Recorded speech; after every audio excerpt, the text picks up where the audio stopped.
LoveLine. LoveLine is meant for an adult audience. LoveLine may contain sexually oriented content. Listener discretion is advised. This is LoveLine. LoveLine. With Adam Carolla and Dr. Drew. Yep, it's LoveLine. I'm Adam Carolla. That's Dr. Drew. Phone number 1-800-LOVE-191-er. Dr. Drew, board-certified physician, addiction medicine specialist, and he's in Who Cares right now. Where are you, Drew? Atlanta. What are you doing in Atlanta? I'm going to interview a guy that's doing research on male versus female brains and you're going to love this, in response to like pornography, doing functional MRI scans and seeing how differently the brains react. Have you done it yet? No, I'm doing it tomorrow morning. But I've seen their research. That's why I wanted to come out here and do this. Why do they have a functional MRI in Atlanta and we don't have one here? Because I think they have one up at Stanford, but this is Emory University. These are research tools.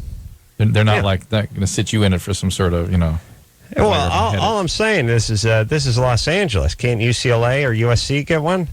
Well, let's get to work on that, huh? Well, I'm just saying, you got to go to Atlanta? I do. Yeah. Atlanta? Atlanta. All right. Well, they publish the good stuff, too. They publish all the interesting papers. So, all right, I'm just saying, if it was New York, I wouldn't say anything. But then you got L.A. I mean, research equipment should go to, market size. Big cities. Big cities. Yeah, New York gets the best stuff. L.A. gets second best. Atlanta's, they're number 14. Well, yeah, okay. All right. Well, they stepped up. They got ahead of the pack for some. I had an interesting experience right now. I'm at this radio station. They, of course, they have the crappy coffee like everywhere. And they have a little machine that, those machines you used to put a penny in and twist it around and get like a gum. Mm-hmm. You know what I'm saying? Well, now you put a quarter in, you get like a fistful of M&Ms. And there was something truly satisfying about that. Now, you pay 60 cents for a bag, and it's sort of an awkward amount. You know what I mean? What do you mean an awkward amount? There was something really satisfying about getting that handful for a quarter. It was exactly what I wanted. No? Well, maybe that's all you need. That's what I'm saying. Yeah, at this time of night, you just want to crunch into a couple of sweet little round things for like 6 bites, and then you'll be satiated. But if they gave you a sack the size of a pillowcase, you would kill it. I'd kill in the next 10 minutes. That's right. But just having the handful and just putting having it in my mouth, it was just exactly right. Something I was like, wow, I haven't stuck money in one of these machines since I was about 6. Yeah, I like it when the nuts go rancid, and then you get the little avalanche of crumbs after the toffee nuts at the filling station. Oh, yeah. Oh, you kids don't know from vending. All right, you ready to go here, Drew? Yeah, here we go. You all right? All right, so let me say something. When you see your functional MRI scans tomorrow of males and females, is it going to be good, or is it going to be one of those things that's supposed to be good but turns out to be boring? The research they did, I actually aired their pictures on the Dennis Miller Show. I thought they were so interesting. They show the man's brain going crazy, the visual cortex, the amygdala, and then the appetite centers just going nuts. And the women, they report arousal. They sort of get a little bit of activity and then nothing. So arousal doesn't trigger drive in women, see? Drive is appetite? Yeah. There's no desire. They just get arousal and, isn't that interesting? And when you say appetite, I know you don't mean being hungry, but is it the same part? Same part of the brain. Works the hunger? Yes, same area. So it's that part, it's the same part, is it the same part of your brain that says, I need something to drink, I need something to eat, I need a cigarette, I need I need some booze, I need to gamble? Is it that I need part of your brain? Yes, the simple answer is yes. Specifically, the thirst and hunger part is more specifically than the booze and cigarette part. But yes, it's all kind of tied together. So in the male brain, it's just, I see that, I want that, I need that. I see that, it arouses me, my freaking visual cortex light up, and then I must have. Women, little visual activity, little bit of, it's arousing, and then nothing. Yeah, that's what I get. I come in during the nothing part. Yeah, and then what about, I call them flatliners. Well, no, let me ask something, Drew. Yeah. What if a guy, and I'm not talking about one of my gay buddies, but I'm talking about a good, straight American man, sees himself as like a Ferrari or a Lamborghini Murcielago. What will that do to his brain? Well, interesting you would ask. That's the kind of stuff I want to do tomorrow. I want to see if I want, for instance, we're going to put a couple in the MRI machine. I want the husband to start telling the woman he loves her, he's going to buy her jewelry and see what her brain does. And then have her do that to him. Yeah, but well, yeah, you get nothing there, but what? So, are you going to show a guy a picture of a $200,000 sports car? That's one of the things I wanted. I'm going to go on the scanner too. They're going to show my passion. You see, there's going to be a hamster on a wheel, squeaking, but running fast, and then you see the Lamborghinis just running faster, then starts slowing down as you see the Ford Taurus. And how do you physically do it? Do you just show them a picture? I haven't seen the apparatus yet. I'm interested to see that. Yes, somehow they're shown a picture while they're in the scanner. All right. And then they report how arousing it was or not. So they give their subjective experience too. It's interesting. Yeah, huh? but I mean, they can say what they want. The brain will tell the truth. The brain tells the story of really what's going on. Can your? Of course, you can lie, but can the centers light up for hunger and passion and whatever? And you say, "No, not my cup of tea," and can you mean it? I suspect the answer is yes. I suspect that answer is yes. We're also How does that work? How does that work, though? I've never seen any kind of research like that, so I don't know if that's possible. It makes sense to me that way because people disconnect from their emotional centers all the time in various ways. They just they're just not aware of their bodies. They're not aware of drives. They just sort of like, huh, what? We talk. To them all the time. Like OJ thinks he's innocent. Right. Did you just have a way of just sort of suppressing things and pushing things away, right? Exactly. But what about this, Drew? And would you talk to these Poindexters about my idea? Which one? I'll tell you. Lots of good ones. I'm listening. I know. And they all come to fruition. They absolutely do. Okay. And you know what I got a couple plans. One is, you know how we're like Leonardo da Vinci envisioned a helicopter 500 years before the first helicopter flew, and he's a genius. Yeah, I'm going to publish all your stuff posthumously.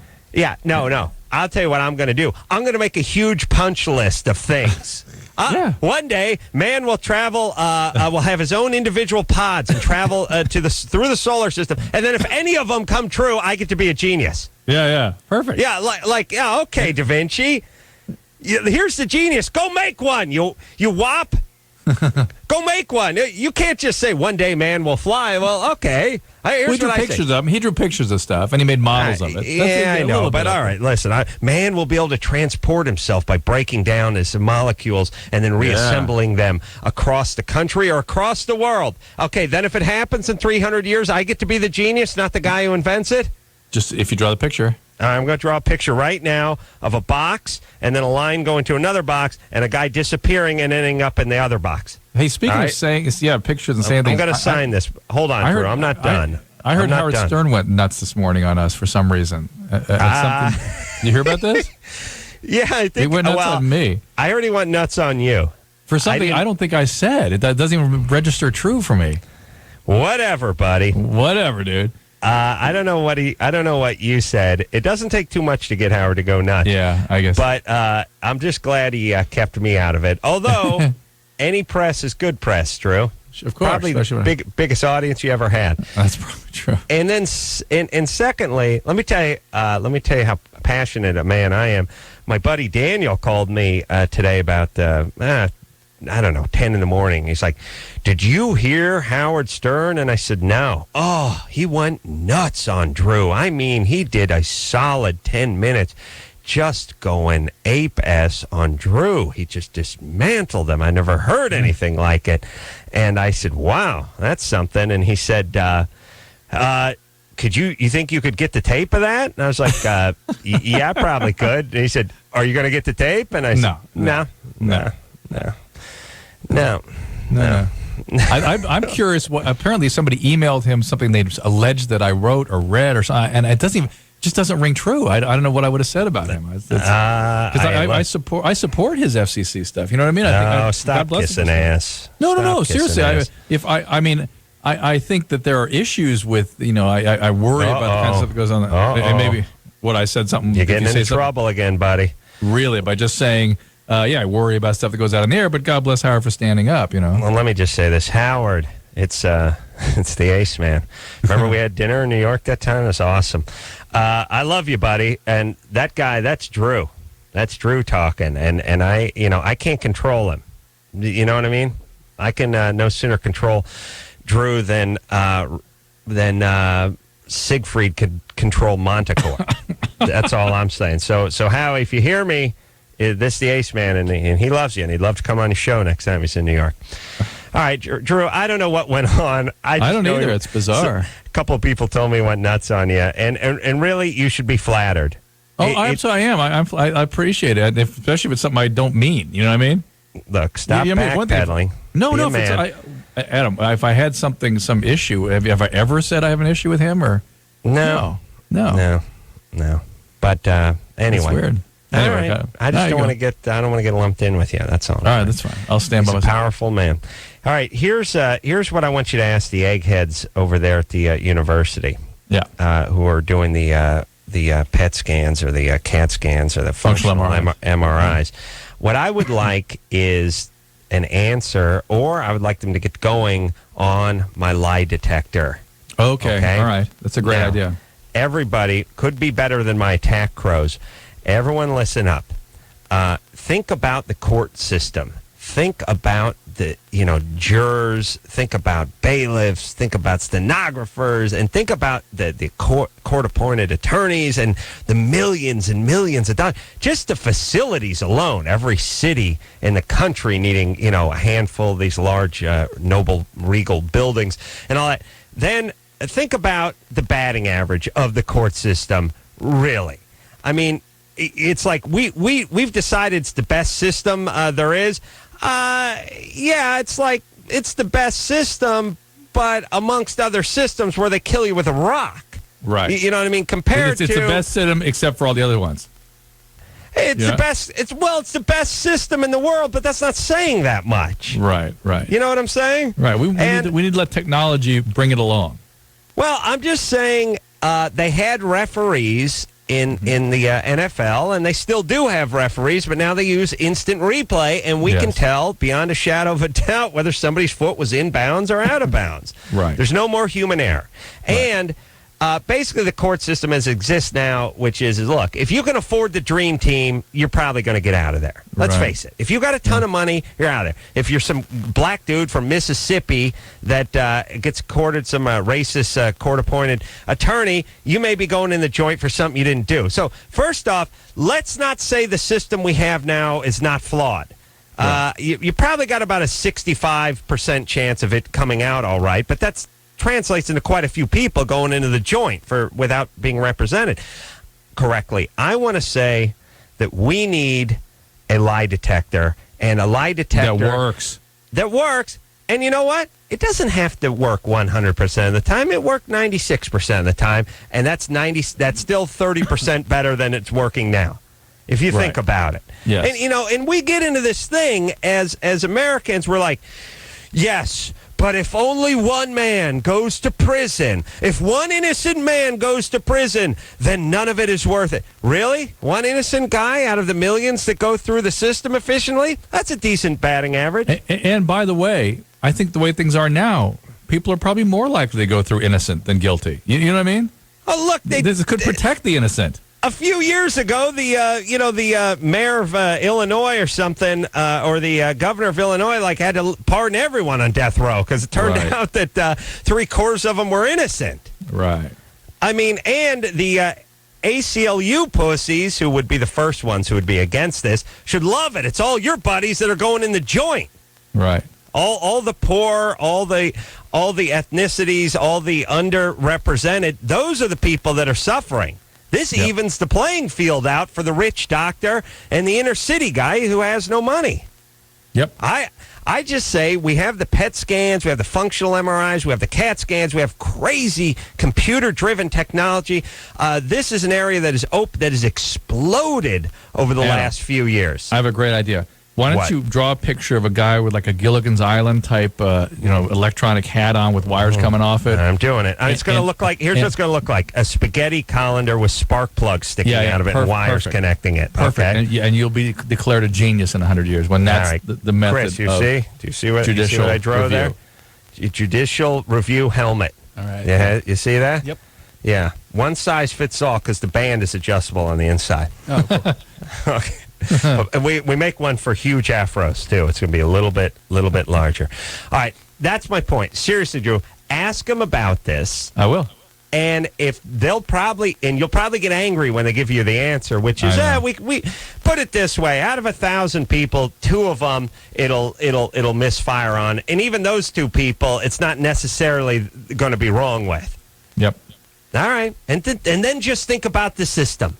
Oh, hey, Mr. Simpson, we got cause to believe. Hey, hook yourself right on up. Oh, turns out, okay, see ya, bye-bye. Blake, whoever did something, pow, just get on, hop out. And by the way, whoever didn't do something, hop in. Hop in. I mean, you who were, drunk and passed out alone in your apartment and you have no alibi and some white old lady placed you at the scene of the crime, you should be diving on top of this device, right? Yes. I mean, you should be like, hurry, strap me into this thing before they strap me into the chair. Yep. Right? Yep. All right.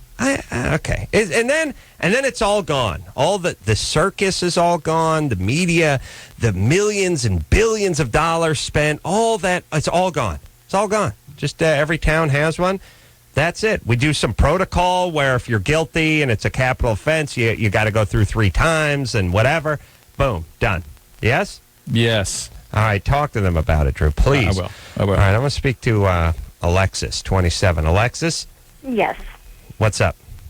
I've just got a question. I've been with my boyfriend for 6 years, and we've got 2 kids together, but when I go to give him head, once he gets to that pre-ejaculation stage, it makes me gag, and I have to stop.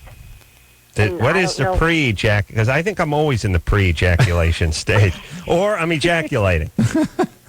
Aren't we all? Drew, where are you right now? Pre? Oh, pre, Chris? Nope. I'm in pre right now. Yeah. Oh, now post. Wow, that was quick. Oh.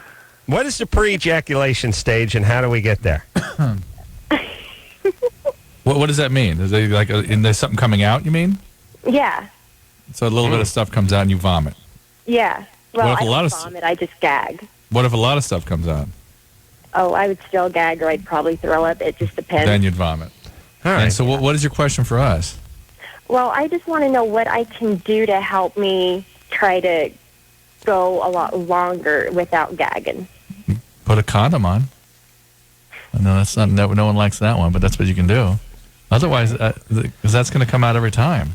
Yeah. Can how long does it take before he starts frothing? It depends on how much of a mood he's in. On an average, it's about 20 to 30 minutes. 30 minutes? Well, that's, she's putting in a little bit of a yeoman's effort there. You're giving him oral sex for 30 minutes before anything starts dripping out of him? Yeah. You need to find some way to shorten that period. He needs to find some way to shorten that period. Yeah. He's got to start focusing. And I don't understand, though, is this not satisfying for him, or how's it work? I mean, does he want to reach orgasm this way, or do you guys want to have sex? Well, I want to have sex, but he won't because he's afraid he'll get me pregnant again, even though I'm on birth control. I'd like to hook this guy up to my lie detector. What an a-hole. That's awesome. Like, yeah, we got 2 kids, and I'm on the pill, but sorry, baby, start sucking. No, well, hey, I'm not afraid to have sex. I'm afraid. I would love to rock your world all night long, but we can't chance it. Not on my salary. Start sucking. Watch out! I can't see the TV. There we go. Could wear a condom. He could wear a condom, right? With the intercourse. Yes. Yeah. This is not a man of passion like you, Drew. No. This guy. I don't know if we could hang. You would have nothing to talk about. I know. Yeah. Disconnect. Yeah. Alexis. Yes. What does he do for you to give you pleasure?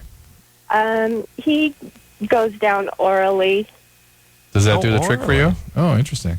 Does that do the trick for you? No? Sometimes. Not all the time. Do you want sex? Yeah. And he won't give it to you? No. Well, and you're on the pill. Yeah. Well, I'm actually on the patch. Okay. This is a bigger issue than the oral sex thing. He needs to do what's right. Come on. You need to have a talk with him. And by the way, tried. if you have sex for a while, then you can finish him off with the oral sex, and he'll be a shorter period of time. It won't be 20, 30 minutes. I mean, you're going to hurt your jaw with that. Yeah. Is something else going on with him? No. He just says he just doesn't want me to get pregnant again because we've got one boy, one girl, and they're close in age, and he's done having kids. Yeah, you've told us this already. That's a non-excuse. It's not an answer. Yeah. You're on the patch. You're on birth control, so you're not going to get pregnant. So he can throw a condom on and put that risk down to 0 at that point. Yeah, and I've told him that, and he still says no. Well, then no oral sex. Very simple. Yeah, he doesn't want to go. What you need, you're not willing to help him. It's very simple. Okay. He's got to go both ways. All right. Where are we going here? What? I know. I don't know. Handball against the curtains. I know, but it's like chimps got married or something. Are they adults? You know what I mean? Don't they talk? Right. Everyone's. It's weird. I know people's verbal skills seem to have deteriorated over the years. Yeah. But it's now the point where people can't make an argument anymore. Or logic has somehow been sucked out of every conversation. Right. Well, there's no listening. They don't understand what you're asking. I know. I mean, we sit here every night, and it's like, what does he do for a living? Works. Okay. No, you missed a step. What does he do for a living? What does he do for a living? What does he do for a living? Yes, what does he do for a living? Works. Yeah. I don't even, It's what kids do. It's how kids argue. It's like, now, why did you steal that from Timmy? Because, really? Isn't it sort of the adult version of because? Absolutely. All right. Yeah. Yeah. Adriana? You're 17? Yeah. What's up? Okay. I love, I'm seriously, in love with my gay friend, Carlos. Gay friend? Yeah. That's a damn lie, and you know it! Mm-hmm. Did he have to use his name? Oh, I'm sorry. I didn't know. He's probably getting his ass kicked right now. Bunch of jocks from the football team are beating on him. All right, you're in love with your gay friend. That happens. That's again that need to be in love with the unattainable and to try to change somebody that can't be changed.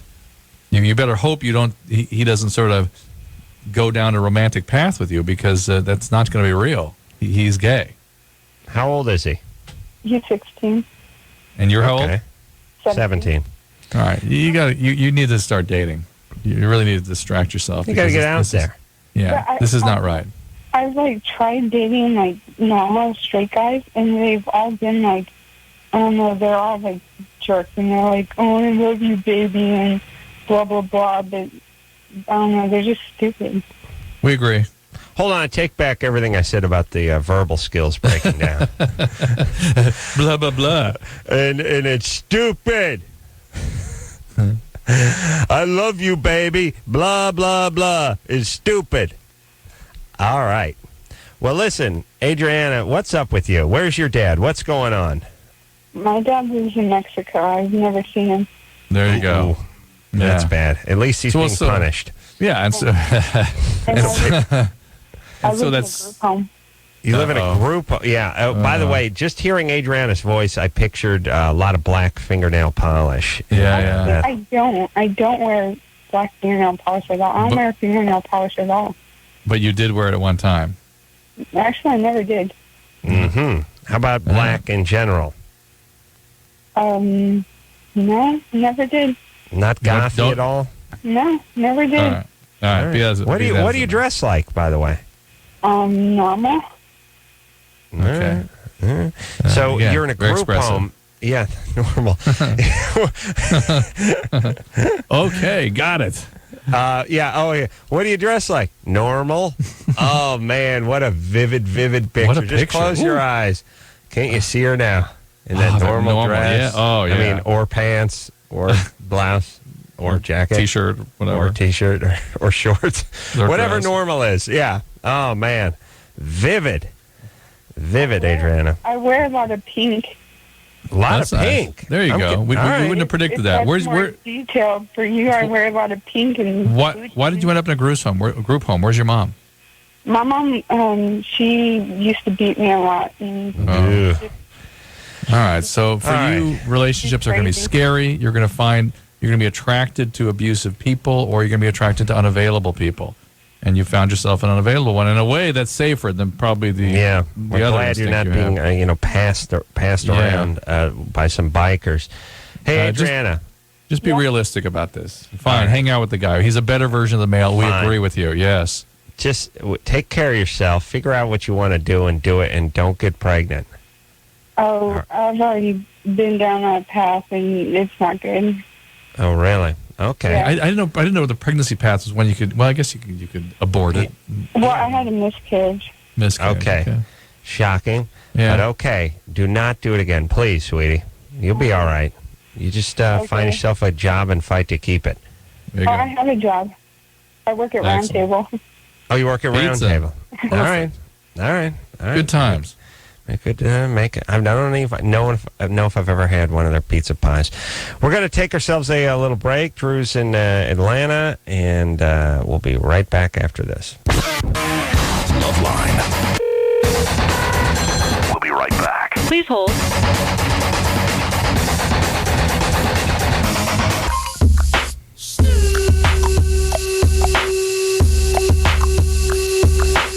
Yeah, everybody, it's LoveLine. I'm Adam. That's Dr. Drew. Phone number 1-800-LOVE-191. Thursday night, Unwritten Law in the studio. You know, I was thinking about today, Drew. What's that? Talked about it before, but it's been a number of years. My nephew, not my sister's kid, but my wife's sister's kid, got a fractured hip. Oh, my God. Hit with a hockey puck. Oh. Kid's like 16 years old. Anyway, I think he's going to be okay. But he can't sleep because he's in pain, and he sleeps on his side or on his stomach. And, of course, the hip's effed up, and he's got to be on his back. Yeah. And, you're on your back a lot in this society. The world is built for people who sleep on their back, whether it's... You're right. You take a plane, the seat reclines, you sleep on your back, you're in great shape. You sleep on your front, you're effed like I am. Yes. And so it's like, if you sleep on your back, it's good for, if you essentially can doze off in the upright or sitting position. A long bus ride, a plane ride, a boring board meeting, a long movie whatever it is, doze right on. Now, if you sleep on your front, and then especially if you sleep on your face in this sort of cockeyed position I do, where my hands are actually underneath my head, being used as sort of a pillow. And if you do that, then you get in the plane seat, you recline the plane seat, and then you proceed to try to twist over. But, of course, you're being bent backwards. Like, essentially, if you want to sleep, you can do it, but from L.A. to New York, you're going to be in the down dog position. It's like some sort of a retarded yoga lotus position, and you're going to wake up in worse shape than you were. It's actually worse, because the only thing worse than actually not sleeping is trying to sleep and tossing and turning all over the place, and you got your face mashed up against the window and stuff. You're trying to tuck your hand, and you're using your jacket as a pillow under your head. Meanwhile, the guys who sleep on their backs are sawing logs all the way across the ocean. And I just look at them and I think, you're going, 600 miles an hour. You're 30,000 feet in the air, but you might as well just be home in your bed. Because that's where you are right now. You're just leaning back. You're going to bed. And I thought, and it's better for your back. It's better for everything. It's better for your skin. Like, I'll get a zit or something, or an ingrown hair or something on my face or my cheek because I sleep with my face mashed up against. And then, of course, no, it's because of your hands. Your hands are mashed up against your face. All the stuff on your hands gets on your face. God knows the oral fecal route has never been wider open. Oh yeah. And then secondly. Then there's the drool factor. I will slobber on my pillow face, and now if anything happens, like, I threw my back out or I hurt my neck or something, now you're in for the worst night of your life. You're just not sleeping. You're just not sleeping. And then, God forbid, something happens where you have to go into the hospital for a few days. You're just screwed. It's like, listen, you might just dart me like a rhino. Otherwise, I'm going to be lying here staring at the ceiling all night. So I thought, what an advantage sleeping on your back is. What a huge thing. And I thought, two things. One is, I swear to Christ, you get hold of your kids, flip them over, Drew. Go into the room every night and just flip them over. You could turn them over. You could turn them over and flip them over and work them. And my buddy Chris, he was a belly sleeper until he beat up somebody on Pacific Coast Highway, and the guy ran him over in his Volkswagen. As I recall, he ran him over 3 times, right? Well, he ran him over enough to have some internal bleeding and stuff, and a fractured arm and stuff. And he had to go to the hospital, and to stay in the hospital for like 2 weeks, and it converted him over to his back. Wow. Well, because if you think about it, you take a 19-year-old guy and you put him on his back for 2 weeks, he's converted. Why should it be any different than, quitting smoking? Right. You know what I mean? It's like the first couple of days are the hardest, right? Yep. Well, then you're converted. The younger, the better. Yep, you're right. I would like to start a sleep center where I flip people over. Yeah, learn to sleep in the position that you will need your whole life. You know what I mean? Learn to sleep in the position that the man has forced you to get in almost every situation. I don't care if you're on a subway, a bus, or an airplane. You be on your back. And folks, if you sleep on your back and you're flying to Singapore, pop a Xanax and let the good times roll. Now, I start a facility where I'll flip you. I'll flip you. And the first thing we got to do is and this is why I'm talking to you, Drew, because I need a physician. People aren't going to do it. I'm going to have to drug them up pretty good. I see. They're going to have a lot of muscle relaxing. They're going to have to be like rag dolls. And then I'm just going to start flipping them. And I'm going to get a bed that actually starts to pivot and turn over. So they just spatula. Big spatula flips them over. But after, 10 days, they're on their back, and that's it for the rest of their life. No back problems, no slobber on the pillow, sleeping. I predict you will take flights just to sleep. Adam, you may not even have to travel. You'll just go get on a plane. Draw it. You'll be a genius. You'll be a genius. 100 years, you'll be a genius. Chris, you see this? I'm drawing a stick figure on his stomach, and I'm drawing the same guy now on his back with an arrow. All right. Okay? All right? Yeah. All right. You're witness, right? Yes. You know what I'm going to do? I'm going to send this to myself. So perfect. It's dated. It's got a postmark on it. Perfect. All right. Let's talk to... Hey, I have a quick thing first. Yeah. Again, for my television program, I'm looking to talk to couples who have a fear of having pregnancy a fear of having sex while pregnant. We talk to those people on LoveLine all the time, where the guys are fearful of screwing the kid up, or the women feel ugly. We want to talk to that couple on television. So we talked to him. We talked to that guy last night, didn't we? I know, it's interesting. Yeah, we talk to them all the time. Now, of course, Noah will call. No way. Yeah. Lacey? Yeah. You're 12? Yep. Do you sleep on your back, kitten? Maybe. Yeah. Boy, talk about not getting answers on the show. I can actually do both. I can actually sleep on my belly or on my back. I've actually fallen asleep once where I had my elbows on the ground. I had my face propped up. Well, really? You know what? I think I could hear her talk about anything. Yeah. There's just a light in her voice. Yes. Just read the dictionary to us. Go ahead. What's up? I'm a redhead. I'm very sociable. Yeah, all right. What's Back to up, that, Lacey? Verbal expression issue you're bringing up. Well, she's 12. Give her a break. 12. Okay. Jeez, my daughter's 12. Oh, my God. What's the problem? Oh, my God. This is going to freak me out, whatever it is. Yeah, because your daughter could be calling the show. Or one of her friends or something. Oh, my God. Lacey? The humanity. Yeah, well, I'll tell you how you know it's not one of your daughter or one of her friends, because ice skating's not come up yet. And we're a whole minute and 11 seconds into the call. Go ahead, Lacey. What's your question? There's a guy in my class, and I like him and everything. Mm-hmm. Like, I want him to actually like me. And I don't have a way to get him to, notice that I'm there. And, Now, it says here you had... I'm just drifting off. It says here you had brain cancer. Brain tumor on my optic nerve, 5.5 years. What did you have? Years. Did you have a craniopharyngioma or something? No. What was it? A benign brain tumor. What kind? I have no clue. Was it like a pituitary tumor? I have no clue. Okay. What'd they do? Did they get it with the gamma knife? I actually went down to Cedars-Sinai. And what did they do? Did they operate or they just put you on medication? Hello?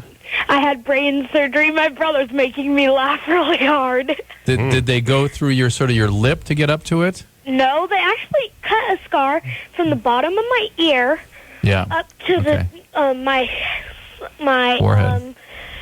Head, up to the top of my head, and pulled my whole face forward.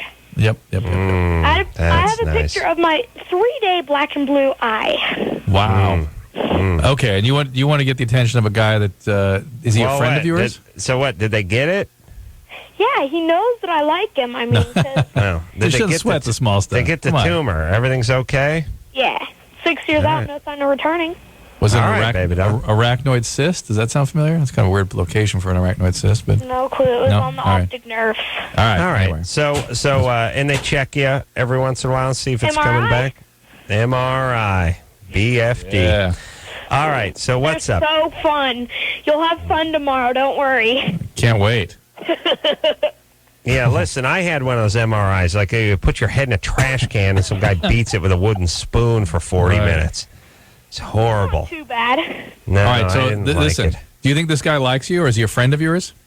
He's actually one of my friends.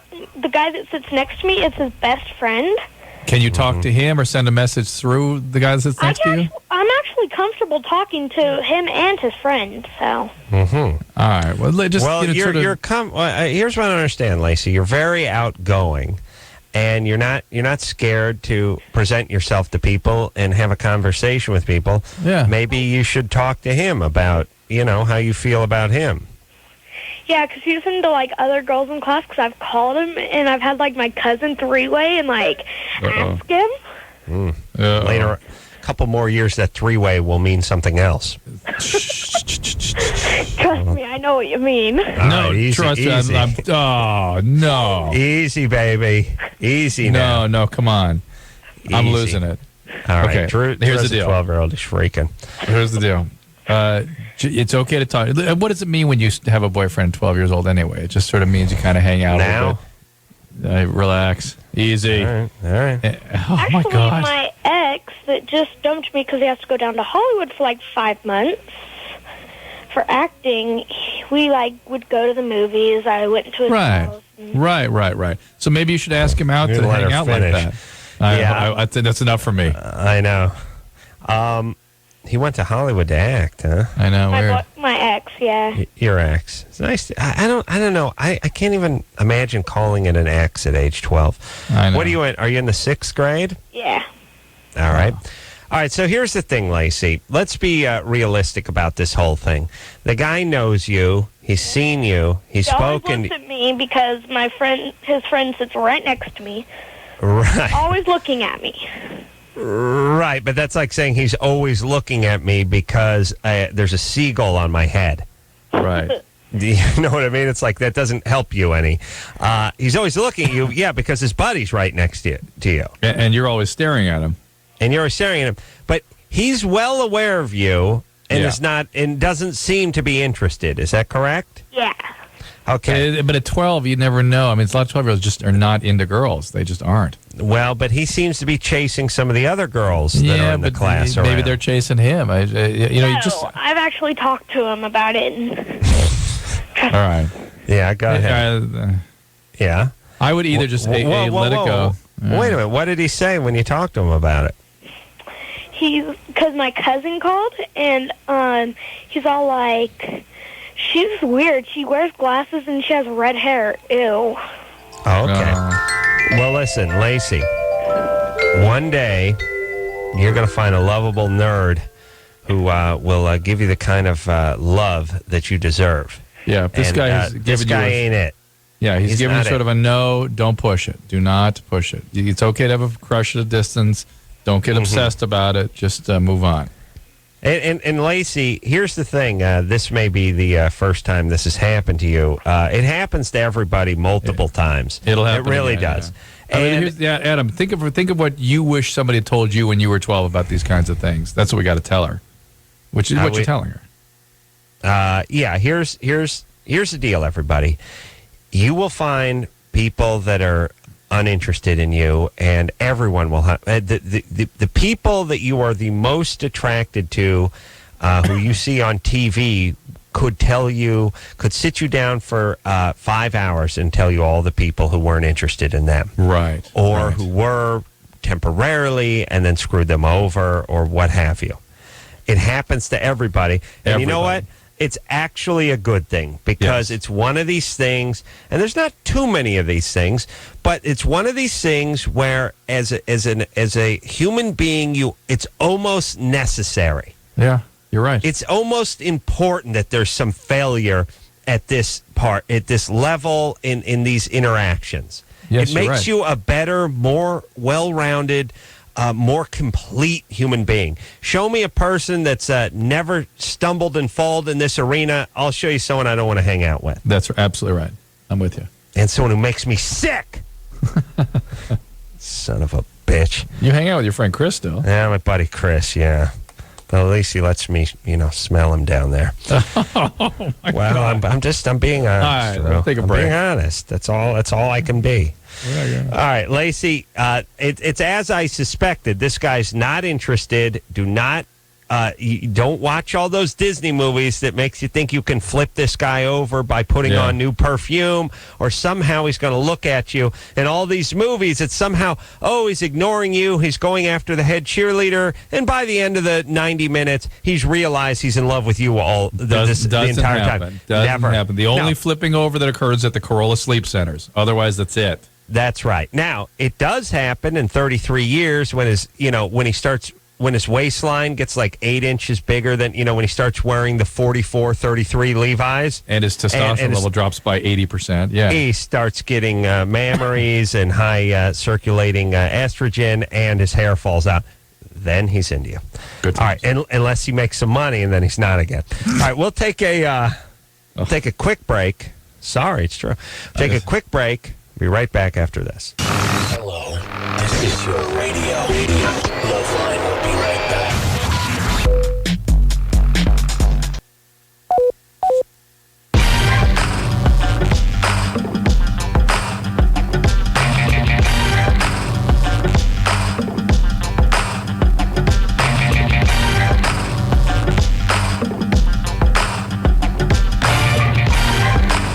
Hey, everybody, it's LoveLine. I'm Adam. That's Dr. Drew, coughing in Atlanta. Yeah. It's all right. Phone number, 1-800-LOVE-191. Drew, I just learned, I didn't know this. We talked to that gentleman who generously pledged $15,000 toward the Tsunami Relief Fund. In exchange, he was going to come in and hang out, be a guest here on LoveLine. Somebody else matched his bid. That's what I heard. There's going to be a second $15,000 visitor. So that is. Are we going to talk to that person? His name is Dave, and he's from Seattle, and that's about as much as I know. And I don't know where I was when the second guy was announced, but I didn't is he hear an anything. astrophysicist too? I don't know. He's got to have something going. And now, what about you, Drew? Have you made a contribution yet? Not made a contribution yet. Not. All right, Drew. Remember, think about what a nice guy everyone thinks you are. Yeah. I if you want to get into it, I've thought it all through. And A, here's my problem with it. You don't know where the money's going. B, I give a ton to organizations that I support every day, like Hillside Home for Children, things like that. I'd rather take that money and give it to them, just whatever I'd pledge to somebody. And I don't want it going away from the people I do support every year. You know what I mean? I have real misgivings about it. And I'm hearing that this money's being sort of funneled all over the place, and they don't want it. And it's like, it becomes just a PR ploy for people. I'd rather take the money, give it to the people that I support all year long. Right. Which is what I plan to do. So. Okay, Drew. So. But let me tell you the fundamental problem with that logic. What? One is you are out of the studio the night you would have had to give. You see, you were out of the night Hoobastank was in here, and Simple Plan or whoever was in Lincoln Park was in here twisting the arm. So you ironically were getting paid somewhere the night you would have been in here partying with dollars. Right, Number one. Number two, the whole idea with these kinds of things like these, once every 500-year type disasters that pop up, you're supposed to give to your normal charities and then give a little extra to these folks because it's happens every 500 years. I agree, and I'm actually was talking to a guy tonight about trying to figure out a way to go over there and sort of give services and that kind of thing. I got something like that I want to do. I don't know if that would work or how you do it, but something like that. Interesting. Time for break. Interesting. Let's see. Jeremy over here. No. MJ, upset about her dad's 22-year-old girlfriend. And approach him. She's offended. Let's see. MJ? Yeah. 23? Yes. Your dad has a 22-year-old girlfriend? Yeah, he's 55. Is she hot? She's not bad. I mean, I'll admit to that. She's not a bad-looking gal. Is she nutty? Well, she's kind of, I don't know, she reminds me of kind of trailer trash. My consistent feeling is if somebody in their 20s were wanting to have a relationship with somebody my age or older, there's something wrong with them. There's something wrong with them. And I don't talk to her very much. So I don't know liar, whore, and you know Wait, it. hold on a second, MJ, because we got to take a break. But people have relationships for different reasons, and there's attraction and there's security. And, I don't trust that person either. On the other hand, I do look at a lot of relationships as, well, we know what's in it for him, and we sort of know what's in it for her. And as long as they both sort of understand what's in it for both of them, it becomes like a business relationship in a sense more than a intimate relationship. But let's take a break. We'll explore that after this. All right, guys, here's the deal. You're looking to hook up, sick of wasting time with the wrong person? Dateline. One call's all you need to make. Call the Dateline. 877-889-DATE. Call the Dateline. 1-800-LOVE-191. Call LoveLine.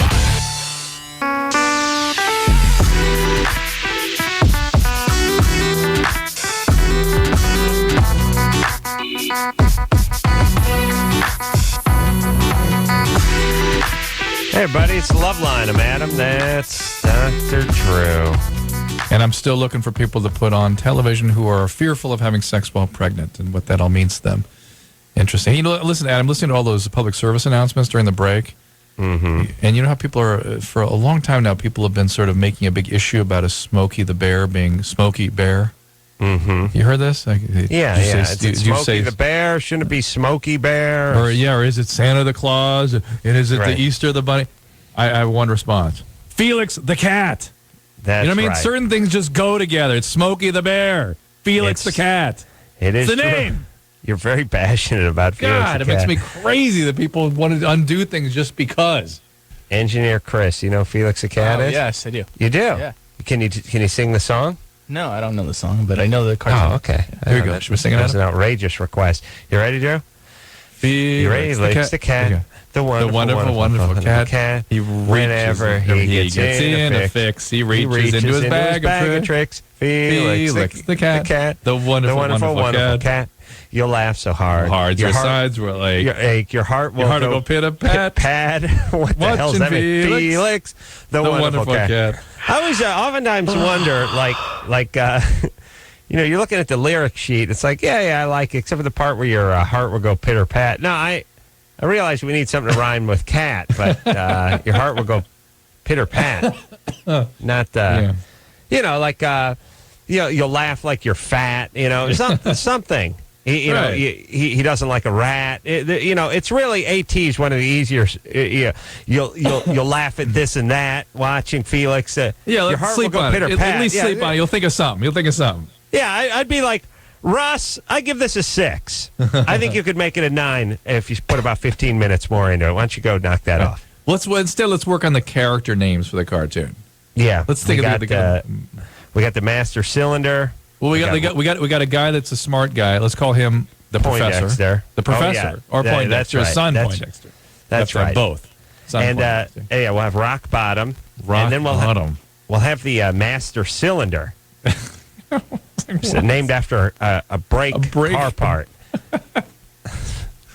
Yeah. All right, everybody. Let me just say this. The chap's name who matched the $15,000 from our MIT professor over there in Boston, David Russ, or I should say Roos, David Roos from Seattle. So he'll be coming in here as well.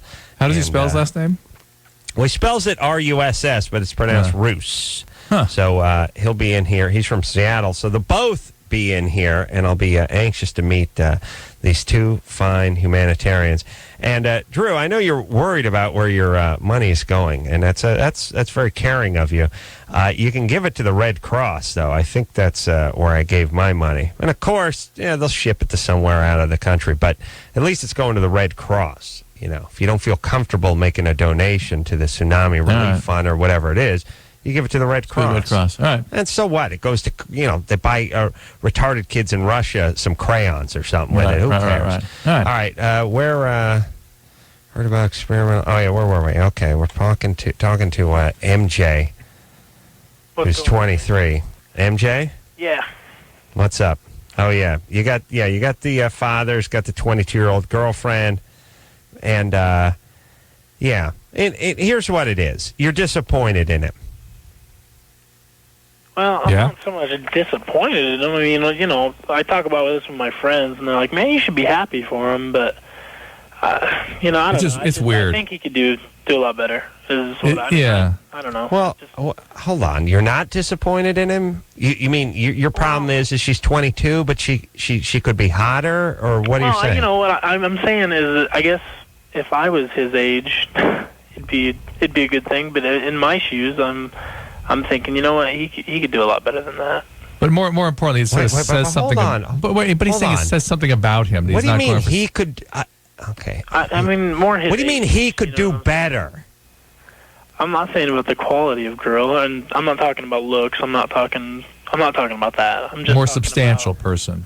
Just a person in general. Yeah. Yeah, but okay, but are we rejecting my point where he disappointed you? Well, I mean, I don't know. It was kind of unexpected. It's just something I never thought he would do. All right, but you're not disappointed. You get what I'm saying about not being disappointed? I mean, no, I don't. You look. You sound disappointed. When people do things like not give money to the Red Cross, you're supposed to be disappointed in them. And it's okay to admit that. I mean, this guy, he's your father. He's 50-something years old. He's dating a 22-year-old trailer trash. It's sort of disappointing. Yeah, it says something about him that you didn't really want to. It says something about him that you don't like to think that your dad is the kind of guy who would do this. You keep saying, I think he could do better, which is just confusing. What do you mean you think he could do better? You mean you're not saying older, you're just saying better. Better looking, smarter. Older? Yeah, older, but what I mean is MJ, because he's one of our LoveLine callers, won't let us put any words in his mouth. Right. And instead, he'd rather just sort of spit it back at you and end up at the same place, but not use your words. Right. MJ, really, your choices when a dad does this is being disappointed and being angry, or both. Okay. Or we're just being weirded out. I mean, if this is somebody closer to your age, it's sort of like, ugh. It's just a little bit creepy. Yeah, it's definitely creepy. But, and I'm not trying to spit words back at you guys. Listen, you sounded depressed and sort of disappointed, and you have a sort of probably an idealized notion of your dad, and he's sort of ruptured, that bubble. Yeah, your dad is sort of being immature and doing one of those things that you would be laughing at if one of your friends' dads did it. What happened to your mom? Where's your mom? My mom and dad got divorced just as I was getting out of high school. Is something up with your dad? Is he anything else going on? Not really. I mean, we have a good relationship, and What was your mom like? She was a great mom. How old were they when they got married? Do you think approximately? My mom was 23 and my dad was 29. You know what it seems like? It just seems like a guy who didn't sow his oats. Yeah, except he might have been. He was 29. He might have been 29-year-old nerd. I know, but I'm sure of it. But you were looking for, they were high school sweethearts. Yeah. And him being all but 30 when he got married is. Yeah. MJ, he's doing it for whatever reasons he has. You can be disappointed in him, and you can tell him that, and maybe you can let him explain himself. Okay. Maybe, you can say everything doesn't have to turn into a battle. You can tell him you're disappointed, and he can tell you, well, here's why I'm doing this, and maybe you won't be so disappointed when you're done. And by the way, it's healthier to have a realistic vision of, or a sort of understanding of who your dad actually is. And this is an opportunity to kind of scrap away that unrealistic, idealized version of him and see who he really is. Cassandra, be prepared to be disappointed. Cassandra, you're 19. Hello. What's up? Okay. Drew. Yeah. Okay, so I just got back to my apartment. I'm living in Hollywood. Hello? Yeah, we're here. Yeah. Okay, well, let's do it like the Japanese bear do it. With me, please. Hi. Hi. I'm there. Hi. Can you hear me? Hi. Hi. Drew. Yeah. Hi. Okay. Adam. Hi. Okay. I know this is probably a call that you guys have gotten multiple times, but okay. Hi. I fell in love with somebody when I was about 16, 17. Hi. Okay. And then the whole thing happened, you know what I mean? I cheated on him a couple of times, and then, you know what I mean? He did the same thing. He reciprocated, blah, blah, blah, blah. And then basically it's like the whole time it's like both of us have been not able to get, you know what I mean? It's like we haven't been able to really get over the whole entire relationship, whatever, blah, blah, blah. All right. Are you drunk? I know that's what Brian told you. So you're not tracking all that well, but go ahead. What's the question in a sentence? Basically, it's like, if you are my age, I just moved into my first apartment, you're trying to get over your first boyfriend, whatever, you know what I mean? You're 19, so, yes. Yeah. I'm 19, I have a good job, but for some reason, we're in the same group of friends, and what are you supposed to do if, you know what I mean, you're around the same person all the time? All right. How old is he? Same age? Same age. Okay. You need to start dating and stay away from him. Very simple. So that's it. Not very simple, though, because if they're around you all the time, I have imagine yourself. I live in L.A., very close. I know I said that I moved into an apartment that's very close, but imagine if live in the same city, basically. All your friends are the same. Everything is the same. And then you need to develop a new group of friends. You need to expand your horizons. You need to get away from this guy. And what you're saying is you're not going to. You're not willing to. Wow, she lives in a little small town. Yeah, LA. There's one trading post. There's one sock hop where all the kids meet every Friday night. Wrong, completely wrong. And then there's only one Starbucks. There's only one. I think they're thinking about opening another one in Long Beach, but I'm not sure. As of now, there's one Starbucks, one McDonald's, and the biggest event is the Friday night football, high school football. The entire town shuts down and goes and supports the Fighting Gamecocks. So I understand that. I know what it's like. I grew up in the same, one paved road, one stop sign, one parking meter. Yeah. Listen, L.A. probably has more traffic cops, more parking enforcement personnel, or as I like to call them, meter pussies, than most towns' population in this country. Right. I understand you have some of the same friends.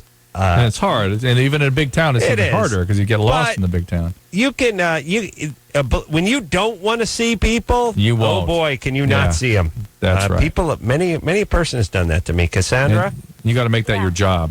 You were begging to differ with us right when I cut you off.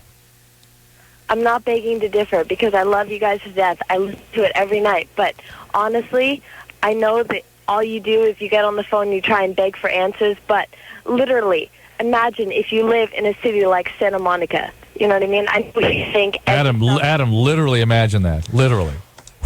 Man, it's going to be tough because I used to live in Santa Monica. So it's going to be real I've had a few drinks, so bear with me, but no. No. Shocking. But go ahead. No, but if you have any compassion, I know you've heard it every day, and I listen to you guys, and I understand exactly what you're saying. But Cassandra, thank you for being a fan. So what? You're in Santa Monica. I know you're drunk, but let me cut through that wine cooler curtain you got put up. I have done this. Everyone has done this, and I have friends that especially have done this. They have that same thing. It's on again, it's off again. It's chaotic, it's passionate, it's crazy. And the next thing you know, 4.5 years goes by, and then they finally realize they've wasted 4.5 years of each other's life with the arguments and the blowouts and the restraining orders and the makeups and the breakups. One big stupid dance. Look, but imagine if you've had an abortion with the same guy. And I had 3. Anal abortions, of course. Yeah, okay. There's, so it doesn't matter then. No, look, it doesn't matter. Whatever. Why are you calling us then? Yeah, leave us alone then. Stop you trying decided to talk us you're into going your retarded universe. No, impossible. Yeah. First off, I was thinking about Santa Monica. I have a friend who's stupid enough to live in Santa Monica, and you think Burbank's bad. Santa Monica, they just kick the crap out of you. Like if you don't have a front, my buddy got a ticket for going through an intersection. Yeah. They took a picture of his car and sent it to him. Yeah. And I said, look, you got to take your front license plate off. Take the plate off. That's what I do. If you take your front license plate off, you can blow through them, and they don't have anything to go by.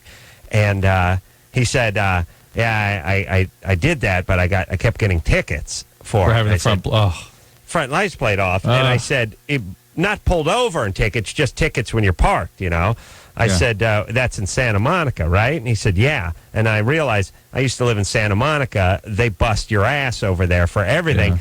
Yeah. And here's basically what I thought should be the sign as you enter Santa Monica. Santa Monica, easy on bums, tough on citizens. Yeah. Grab your ankles. That's their motto. Now grab your ankles. Yeah, now grab your ankles and spread your cheeks. Like, look, if you're basically a junkie who defecates on himself, come on down to our parks and pitch a tent. Yeah. We'll be serving miso soup about 6 a.m. and the bread line starts heating up about 10. But don't dare smoke. If you pay taxes or you dare to drive a car without a front license plate or light up a butt anywhere but your basement, be prepared for a thorough reaming. It's really, and if you want to know what the world would be like with the lefty homos running the place, that's what it is. Come on down, homos. Come on down, bums. Homos and hobos. Homos and hobos. Yeah. Come on down, bums. Taxpayers, spread them. You're getting a good reaming. By the way, the guys who pay for the park can't use the park. Right. But that's all right. We'll be able to rape enough money from them via Chicken S tickets for, not, smoking and parking and things having to do with, license plates and things like that. Fantastic. Nice. All right? Yeah. All right. That's what you get, everybody. Easy on bums, tough on citizens. Hey, the guy, Dave from Seattle, it says is on the line. Dave? Oh, cool. Yeah. Dave, you're 35. Your last name is what? It's actually, you were one of the few people that actually said it right, but you spelled it wrong. My last name is Roos, and it's R-O-O-S. Ah. Roos. It's R-O-O-S? Right. Yeah. No, I care. How dare you? How dare you? Because here's the whole thing. R-O-O-S is ruse, and that's fine. I have R-U-S-S in front of me. And then it says and then it says it rhymes with goose. So that's fine, except for I'm looking at the word Russ. What is that, Drew? Why do we have to do that around here? Radio? Like, here's what I'm curious about. It's like everyone spells my last name Corrolla, and it's C-A-R. I'm curious of how it gets that way. Yeah. Did I get drunk and spell it that way? Fill out some application, C-O-R? Or did somebody just make it up and then run with it? And then spread it around. Yeah, I understand we have to be wrong about almost everything over there, but how does it get to R-U-S-S? Yeah. All right. It's funny. God love you, Dave. What do you do over there in Seattle? I am a real estate investor, and I do something called site acquisition. Mm-hmm. How's that work? More real estate stuff? Yeah, it's all related to real estate. You know those cell phone towers that you complain so much about because there's not enough? Mm-hmm. Yeah. Well, I'm the guy that finds the locations and negotiates the leases to locate the antennas. Awesome. Let me say this. You'll find this out when you attempt to use your cell phone here in Los Angeles, that it works in about 40% of the area here. It's all right. L.A., not a big car town. Nor do people use cell phones and stuff. No. There's anyone who knows L.A. knows business is done in person, and there's not a lot of time spent in the automobile. Yeah. Okay. The cell phones break up everywhere in this godforsaken town, and if you try to go, you cannot. Here's the thing. Here's basically how it works in Los Angeles. There's a huge place called the Valley. That's where all the poor Goyim live. And then there's a huge place called the City, and there's more. That's where the poor Mexicans live. And then in between are the hills. That's where we live. And the point is if you want to drive from one part to the next, you can't continue your phone call. It breaks up because you're going through hills. It doesn't seem like that insurmountable an obstacle yet. No one has been able to work it out. And my question is, are they trying? How does that work? Do you have any idea about this, Dave? It's all based on geography and the number of people using the cell phone in any given area. So there's certain things we just can't do. And if you're behind a bunch of trees, and I know there's not that many trees around there, but if you're in an area that's got big buildings and there's a bunch of people using the cell phone at that particular moment, you'll probably lose your signal. Manhattan, New York. Manhattan is one big skyscraper, yet you can waltz through the streets of Manhattan happily using your cell phone, and anywhere. You can't make it 10 feet in Los Angeles without the goddamn cell phone falling out. Now, it says to me that if they can work perfectly in Manhattan, and by the way, we're better off on our cell phones when we travel talking to people in L.A. than we are in L.A. talking to people in L.A., ironically. Yeah. Here's my plan, Dave. Tell me what you think of this. And okay. This is just a sample. This is just a Hickory Farm sample of the kind of witty banter you're going to hear when you come into the studio. I had this idea. I read something in USA Today that said like 53% of the country is gone to fake Christmas trees. And then Jimmy told me he had a fake Christmas tree. And then I started realizing how bad the reception is in the hills. What if we heat up these Christmas trees? What if we take all the people with fake Christmas trees and turn them into cell phone receivers? Antennas. Perfect. It's brilliant, and my wife's going to kill me for saying this out loud, but I'm standing next to our fake Christmas tree right now. What is it, mid to late January? And it would make an excellent antenna. And you could because that's what they do with the antennas anyway. They just take these fake pine trees and stick them everywhere. We do that with everybody. They leave the trees up year-round. The holiday spirit is felt in June, July, and August. And you get yourself a check from Verizon every month for like $18.29. Hey, that's all good. But I want to hear Dave's story as to why he's donating the money for this godforsaken show. By the way, I have the email I wrote my wife, who was my girlfriend back in 1997, saying, hey, there's this great show called LoveLine. You got to listen. And been a fan since then. You guys do, as Adam would say, the Lord's work. I'm really excited to, even almost more than talk on the air, just hang out with you guys.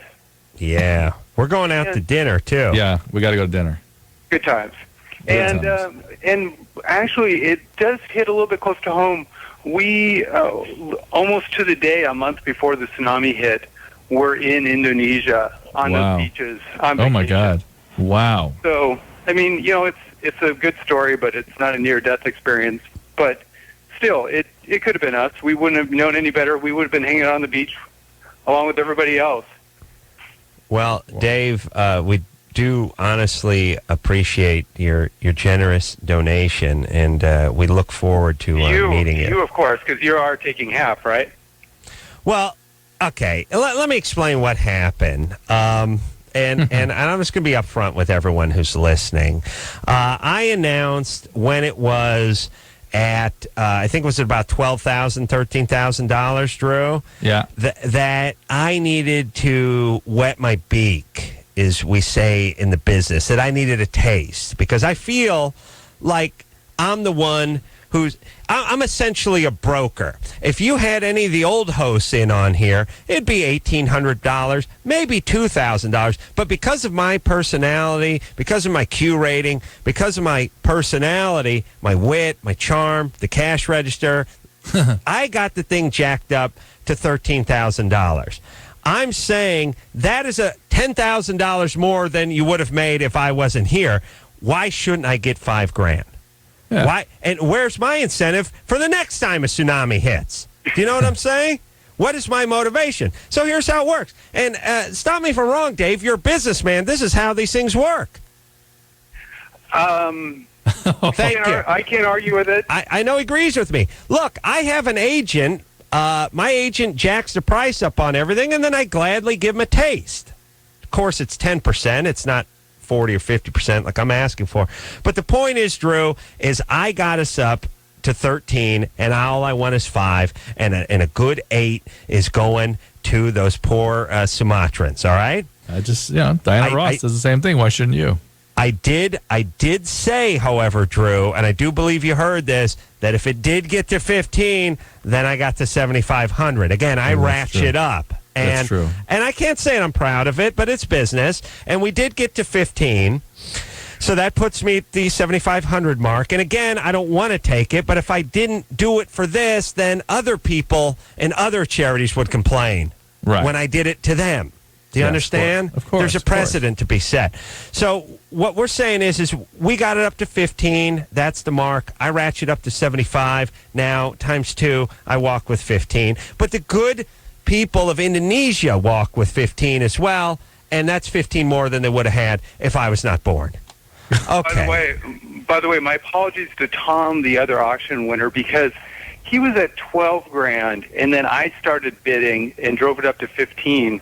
We ran out of time, and so there it landed at 15. But if I would have never came along, he would have only had to pay 12.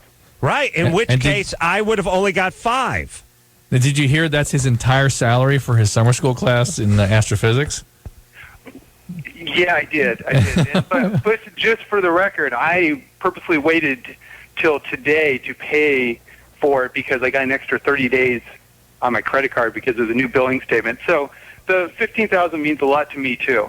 Okay. All right. Well, listen. Look, it obviously, no matter how much you make, $15,000 is $15,000. Yeah. It's a lot of money. It just is. It's if you make 15 for the year, it's a little more money. But the point is it's generous any way you slice it, and it's certainly 15 more. Or collected. You're 75 along with his 75 after my cut.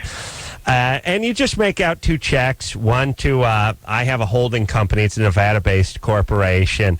Oh, I don't want to bore you with those details yet. Just bring the checkbook. And then, of course, the other one goes to the Sumatra Relief. Sumatra.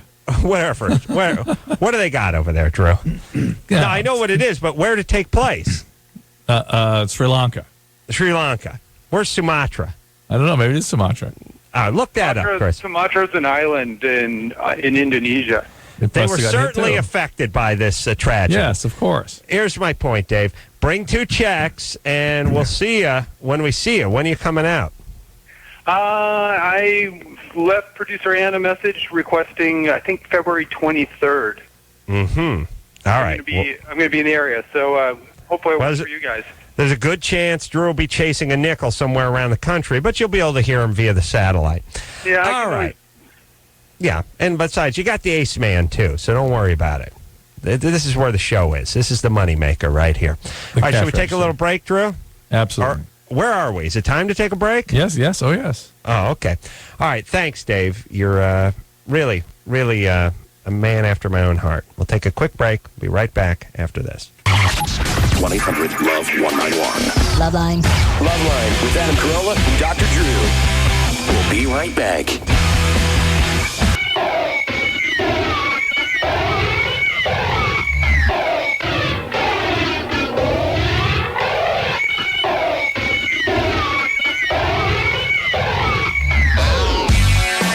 Yeah. LoveLine, I'm Adam. That's Dr. Drew in Atlanta tonight. We will get back to the phones. Phone number 1-800-LOVE-191. Kate's been on hold for 101 minutes, so I suppose we should speak to her. Kate? Hello. You're 18? Oh, my Lord, I almost fell asleep. You're calling from Alaska. Yes, I am. Who? Thank you for answering my call. It's earlier there, though. It is about 10 or 11, but I actually have to leave the house at 5:30 every morning, so. Uh-oh. Yeah. It's about 10 or 11? I'm not sure because I've been sitting around in a dark room for a long time with a telephone. No, well, you gotta fire up the generator and figure out what time it is. Yeah, you know. Well, get out the batteries. Is it an hour earlier than it is, or 2 hours earlier? It's at least 2, yeah. I believe it would probably be somewhere after 10. I really am not sure right now. So. How about you orientate yourself and find out? All right. Because I'm curious. All right, 1 second. But I actually had 2 questions for Dr. Drew. Yeah. Number 1, I lost my virginity last week, and I was just wondering, is it normal to bleed 2 days later? Not like a lot, but just if there was just a tiny bit. Yeah, it's not normal, but that can happen. Okay. When is your period due? Well, that's the other question. I just started on birth control about 2 weeks ago. That's actually where I was going to go next, because that kind of bleeding, that sort of mid-cycle bleeding, is real typical when you're on the pill. Yeah, but you can tell the difference, you know, and it wasn't like menstrual blood. But no, I know, but it's mid-cycle bleeding, which is very common when you're on the pill, and sex can further generate that. Gotcha. So. But the other thing was, I started taking the pill right when I got it, which was 2 weeks after I got off of my period. Okay. And I was just wondering, when is it safe to not use protection? Really, the second pack. The second go-round, yeah. All right. Thanks. Where are you going at? What time is it, by the way? Find that out. I'm still searching for the clock. 1 second. It's 10:33 over there. Oh. Okay, Kate. Uh-huh. When Engineer Chris tells you what time it is in your state before you do, it is time to put a bullet in your head. Well, just to think very hard about things. Understandable. I'm sorry. By the way, I loved your lovely rendition of Felix the Cat. Isn't that nice? Thank you. Yes. Thank you. That's a good one. And let me say this about Engineer Chris, by the way. Brought his A game. Tonight? Right? No, the last few nights. Oh, which is, and let me clarify that, which is everyone else's C game, but it's still his A game. He was nodding and laughing last night at things you said. I don't know what's gotten into this kid, but he's looking up stuff on the internet. He's leaned over. The first 6 months he was here, I'd say, "How about that, Chris?" And he'd look. He'd be staring off into the distance. He'd give that 1,000-yard stare that only Vietnam vets have. Well, I was nervous. Man. He was nervous, and he'd say, "Huh?" And then Drew would have to hit him. He'd have to hit him with something reflective. Drew carried a small mirror in his wallet and he'd have to shine it, get Chris's attention. Well, I thought you were going to ask me anyway, so that's why I looked it up. All right. Well, good. Hey, Chris, Smart, look up buddy. what it was. Find out what it was that Howard Stern was freaking out about this morning that I had said. I'm very interested to know. Dr. Drew? Yeah. I also had one more thing. Yeah. When I got the pills and everything, the doctor that prescribed them told me that, you know how there's the new brand of birth control seasonal that you only have to have your period once every 3 months. Right. Well, I asked her about that, and she said that that's pretty much just the normal pill. The only difference is that you keep taking it. That's and correct. I've actually heard that. Thing is, does it matter that I don't actually have my period and I just keep on going to the second pack? Doesn't matter. I may have already ovulated and everything. Doesn't matter. Doesn't matter. Right. That's why you can do. That's why they have those products, because it doesn't matter. I just wanted to know because I started 2 weeks after I got off of my period, and I wasn't sure. It should be fine. That's all fine. Well, hold on. Where are you going at 5:30 in the morning every morning? At 5:30? Oh, I actually commute to school. I live an hour and a half away. So it's my senior year of high school, but I moved out of town because I moved out of my father's house, and I live with my cousin now. So. Whoa. Mm-hmm. Bad times. You sound pretty matter of fact about it, but that doesn't sound like a good move. Oh, no, it actually was. My father and I get along fine when we don't live together. It's just that when we do, we we have our issues. Where's your mom? She died when I was 7. Ugh. Yeah. Attacked by a bull walrus, or what happened? Moose. No, she actually had cancer. From the goring that the moose gave her? Not quite. No, she had a brain tumor. Yeah. Oh, my, I'm so sorry. Horrible. As lovely as it was talking to you, I think my phone will die at any moment, and I can't. All right. Hang up on her. But I can't. It's always so disappointing when people get cancer in places where, avalanche would have been good. Right. Harpooned by a drunken local. Gored by a walrus.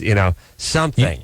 You know what people don't know about Alaska, is particularly Anchorage, that the distances are so great there that everyone has a Cessna. Everyone has a plane. Yeah, with skis on it. Right? Or these giant balloon tires for field landings. Right. There's Outback pilots, and one crashes every other weekend. Yeah. That's what I thought she was going to say about her mom. What are you going to do? Yeah. Yeah. I know. Cancer's fine if you live in Chicago, New York, or Los Angeles, but you live in Alaska, you need an appropriate demise. Yeah. You know what I mean? Yeah. I would have accepted, a tuna boat capsized. Mm-hmm. Water landing went bad in a puddle jumper.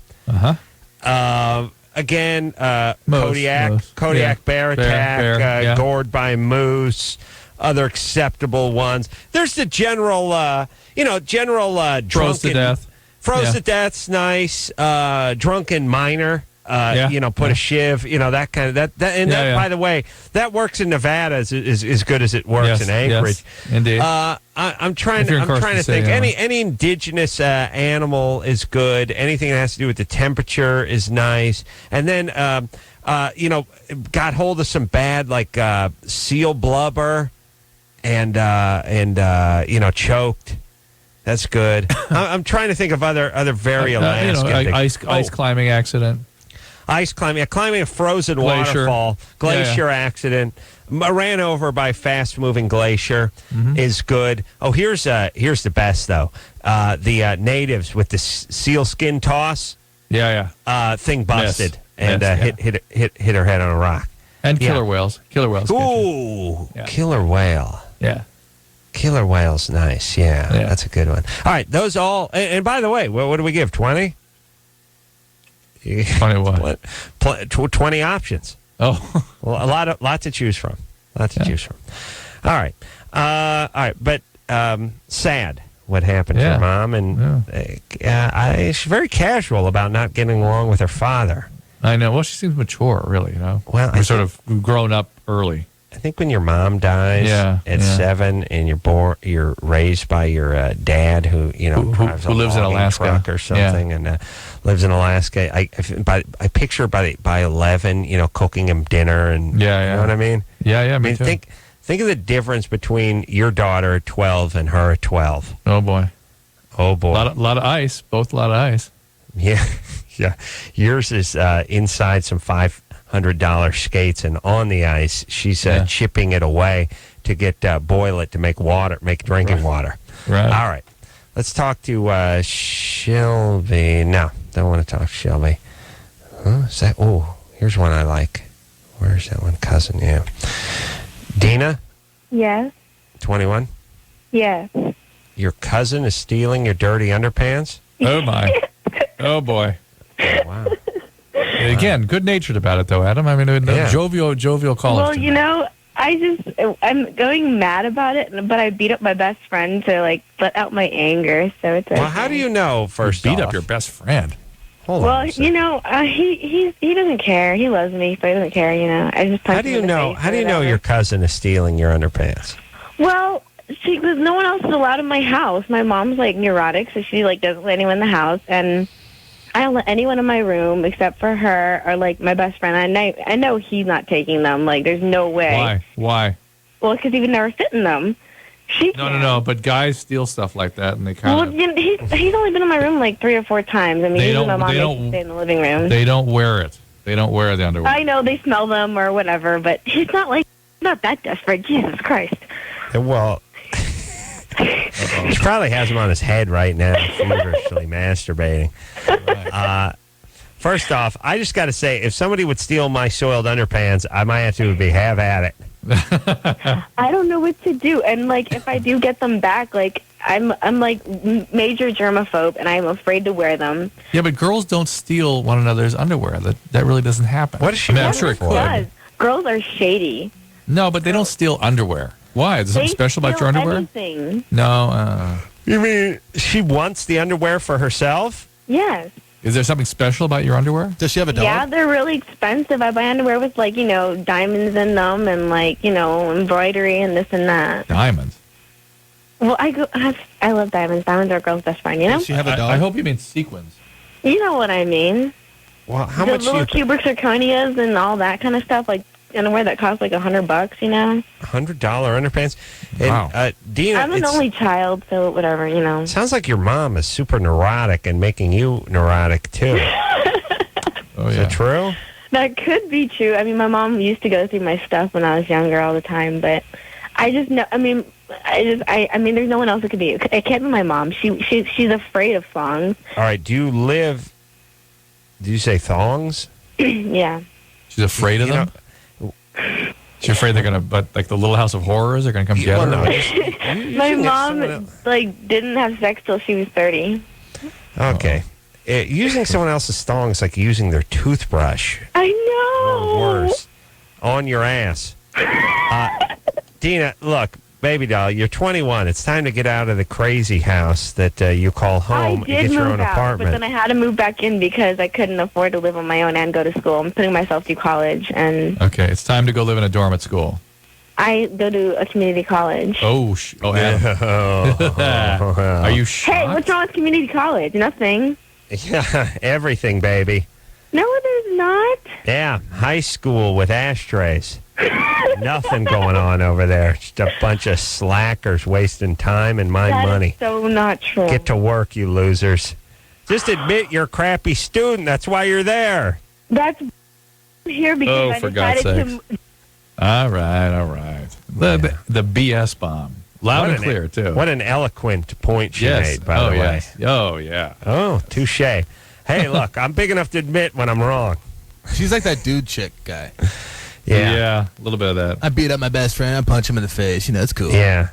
Yeah, she's like one of those chicks. It's like sort of, she's good looking in the sense she's got the bones, but humping her would be like humping one of your buddies, like kid brothers or something. They're kind of wiry and weird, and it's... That doesn't sound real female-like. Right. That's what we're all picking up on. So anyway, I'm looking to talk to people who are fearful of having sex while pregnant. Male, female, fearful of the baby, fearful of how they look. Let's get the show back on track here. Doc, move your hand. I'm going down. I can squeeze another 10 minutes oral sex out of this before the kid crowns. Yeah. There you go. Yeah. Take a quick break. Be right back after this. Dude, you got issues. Call LoveLine. 1-800-LOVE-191.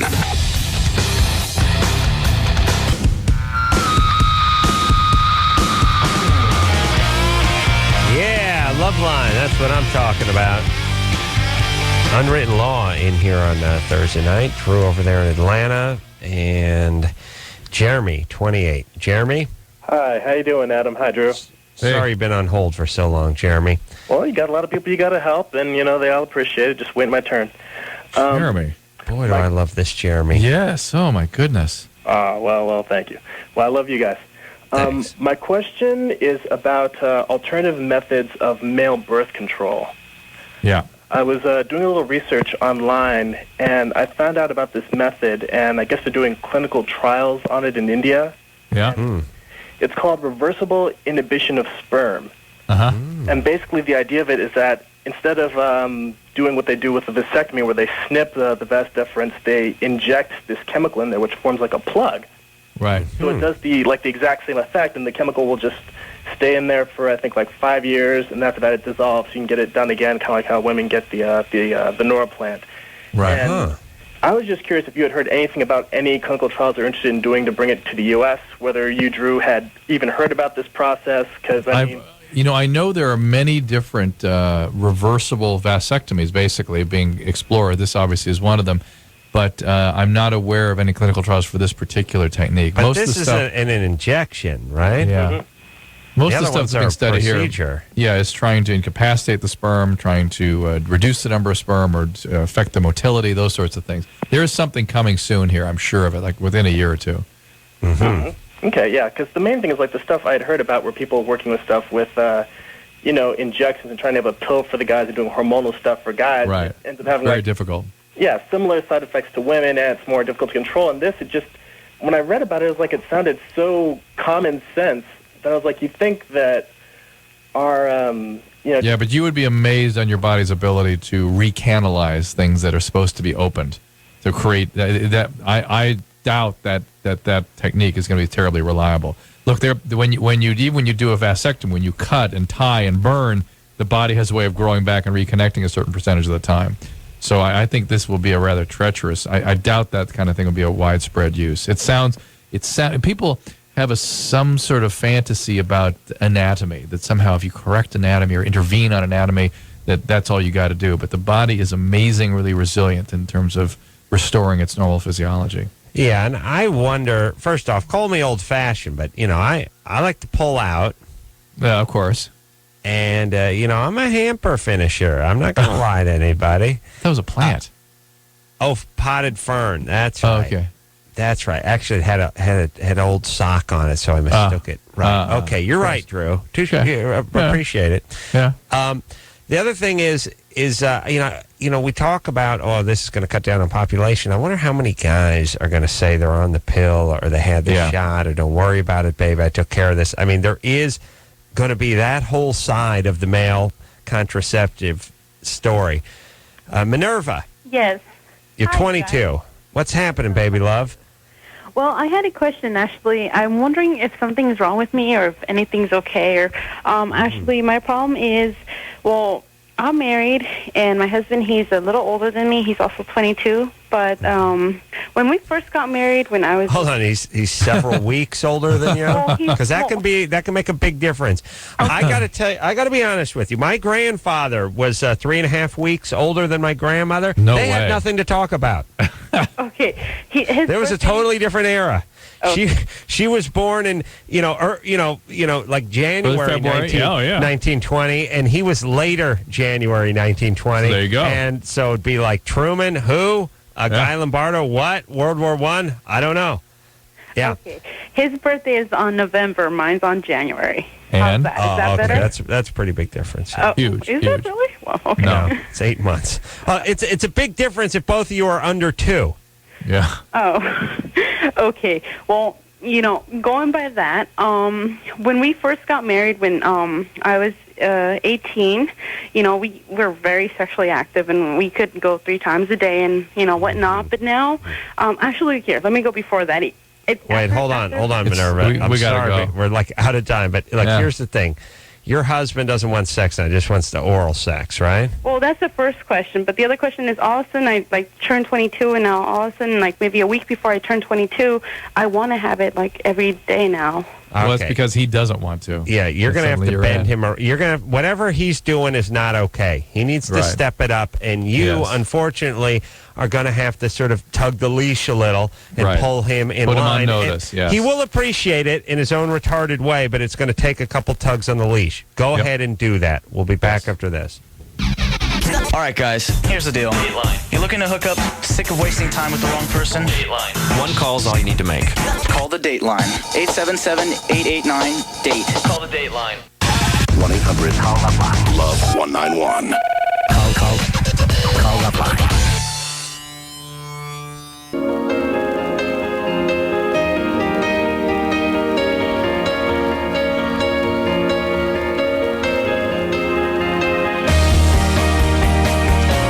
That's the show, everybody. Thanks for tuning in. You can look forward to Dr. Bruce tomorrow night. Until next time, this is Adam Carolla for Dr. Drew saying mahalo. But imagine if you've had an abortion with the same guy and I had 3! Anal abortions, of course. This has been LoveLine. LoveLine. The opinions expressed on this show are not necessarily those of the staff, management, sponsors, or this station. The producer for LoveLine is Angled. LoveLine is a presentation of Westwood One Entertainment.